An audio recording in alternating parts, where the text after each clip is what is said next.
Hello everybody and welcome back to day 23 of the 100 Days of Making Comics Challenge. So today I wanted to kind of continue the topic that I discussed last video, which was, yes, I totally forgot the topic that I discussed last video. Oh my god, what was it? Oh, which was, good comic update schedules, like the different kinds of schedules and which ones work for certain people and how fast you're going and all of that. Just the pros and cons of the different scheduling update schedules. So this video is going to be kind of related to that, which is I wanted to discuss the merits of creating a backlog of chapters slash scenes slash pages, whichever unit of story you're going to be posting at a time. And I, as someone who has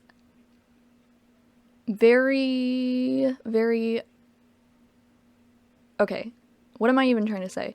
As someone who often gets distracted, takes a while to do some things when the day before it didn't take me that long at all, who has people in my life that want to hang out with me that don't have consistent schedules, I am a big proponent of creating a backlog.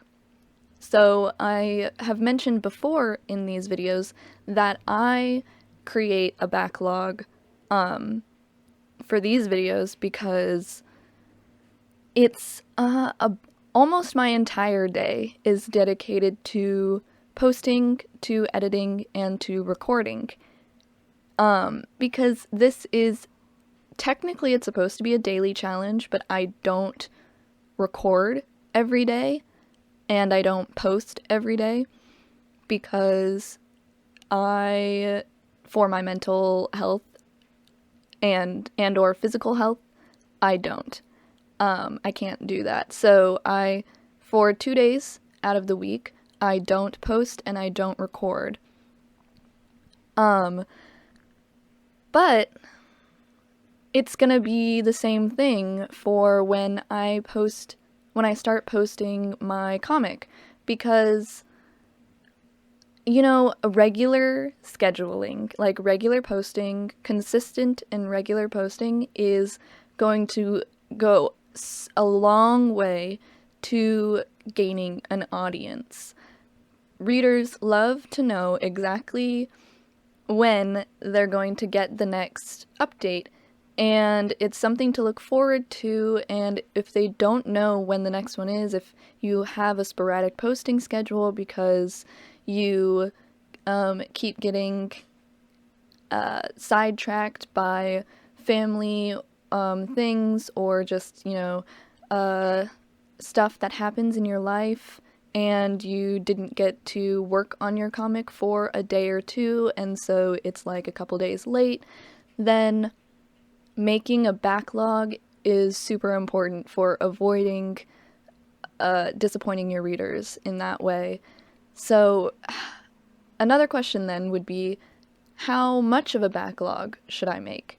And that's really up to you and how much you think is necessary in order to keep your schedule consistent even with random and unpredictable interruptions to it. So for me, I really wanted to get these videos out there, but I knew that the process of making just one of these videos would take a long time, and that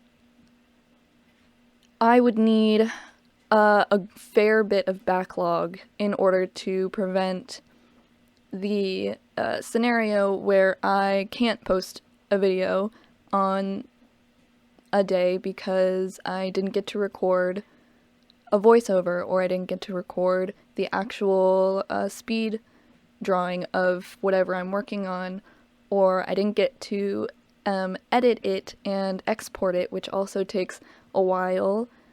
So I did about 5 days worth of videos before I even posted the first one.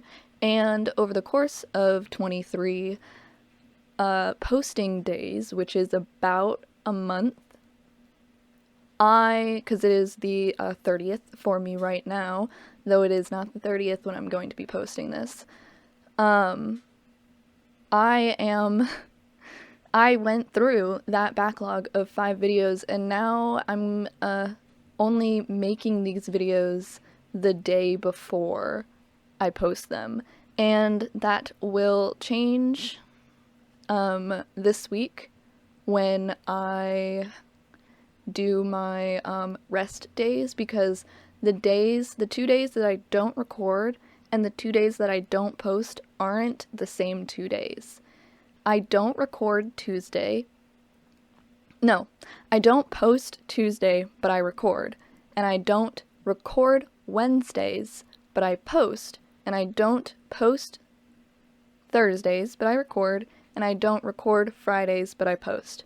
So, that means that that staggering means that depending on the day of the week, next week, I will be either a day ahead of posting or 2 days ahead of posting. And so, depending on how diligent I am, if I end up being able to record 2 videos in one day, because I just have that much time, then I'll be 3 days ahead. But the thing is that I won't ever get back to the 5 videos, 5 backlog videos, because the tight schedule that I'm under means that it's almost impossible to get that far ahead now. That's only something that I could have done before I started posting, because once you post the first chapter, I recommend sticking to a consistent schedule. When you start getting a dedicated readership, you will have more wriggle room to delay or to change the schedule to make it longer, if you need to do that, because you already pulled in dedicated readers that really want to see your stuff. So if you say, hey, I'm gonna be late with the next update, something happened, so it'll be 2 days late or something, they'll understand and they'll be like, oh, okay, alright. But in the beginning, readers, they'll want to see that you can make consistent posts. So having a backlog is super important for that, because life is so unpredictable. So that's what I have to say about that. So now I'm gonna actually get to some numbers. These are my personal numbers based on how much I can get done within a posting period and the actual unit of story that I'm posting, meaning that I'm posting one scene instead of 1 chapter per post, or 1 to 2 pages per post. Though I don't recommend doing 1 or 2 pages per post. And I talked about why in my last video, but No, I'm not going to summarize it, because if you're really curious why, you can go watch it. Ha! That's how you do YouTube. I'm learning. So what my unit of story is going to be 1 scene per post, and I am tentatively saying now that I will be posting every 2 weeks, but that is very susceptible to change because I have to see how long it actually takes me to do an entire scene from thumbnail to finished page. And if it takes me longer than 2 weeks, then I'll have to change the schedule to accommodate that. But for me, I'd like to do one update every 2 weeks. And you know what? My mind just blanked on what I was even talking about. What is the topic of this video? Backlog. Okay, so so if I am planning on doing one scene per 2 weeks, then that means I should make a backlog of 5 or more scenes. And that's me personally, because that is informed by my knowledge of the interruptions and delays and unexpected life things that have happened to me in the last 6 months. And so I take the last 6 months of all of those things into account, and I apply that to the next 6 months or so, and I imagine how many updates would be interrupted or delayed by, just things that are happening. And so I don't think there's going to be that many. I've been doing 23 days so far of this almost daily updating challenge. So I haven't missed a single day of posting them, but I have gone through my backlog of videos, which is about 5 videos. And so when I translate that to scenes, which I do have to keep in mind that not all of my scenes are the same length. Some are 3 pages and some are like 15 pages. So it really depends. And when I get to those super long scenes, having a backlog is really important because, what if I don't have a backlog and I get to scene whatever that's 15 pages and the deadline is coming up and I've only gotten through like half of the scene because it's taken longer to do more pages. Surprise, surprise. So having that backlog is super important. Now, what does that mean for you? Well, I can't tell you that. I have no idea about your comic. So, you're just gonna have to figure that out yourself. Go with your gut. A lot of comic creators, I know like McKay and Gray, love them. You should also check them out if you like the 100 Days of Making Comics challenges. Although I feel like that's so unnecessary to say since they're pretty popular, so it'd be like if I was to say like, oh, if you like this, then check out Beyonce. She's super cool. Like, everybody knows who Beyonce is. What was I saying? Oh, yes. Okay, so McKay and Gray, they made a video about update schedules as well, and I think that they said to do like 6 months in advance, which is just so much. And I do think that that is a very valid, like their reasons for it are very valid. They both work part-time jobs.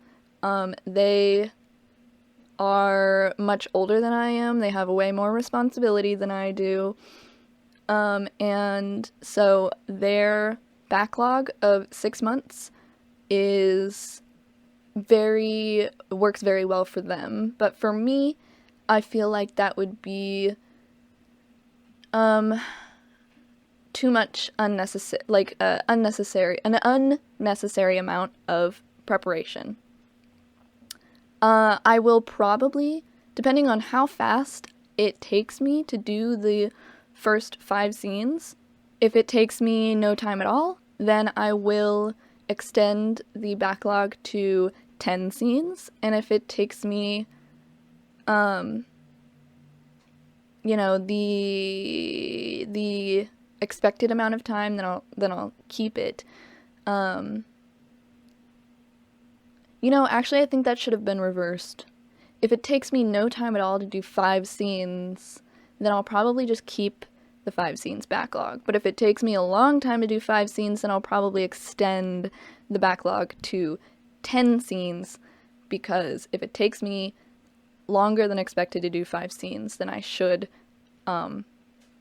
give myself more room just in case. Because I have a feeling that my scenes might get longer the more that I go on, simply because that's just how plot progression works. The beginning of the story, you're really just like setting things up. Not a lot of questions are being answered, and so it's really just questions being asked, and so scenes aren't as long. Now, I think I am done.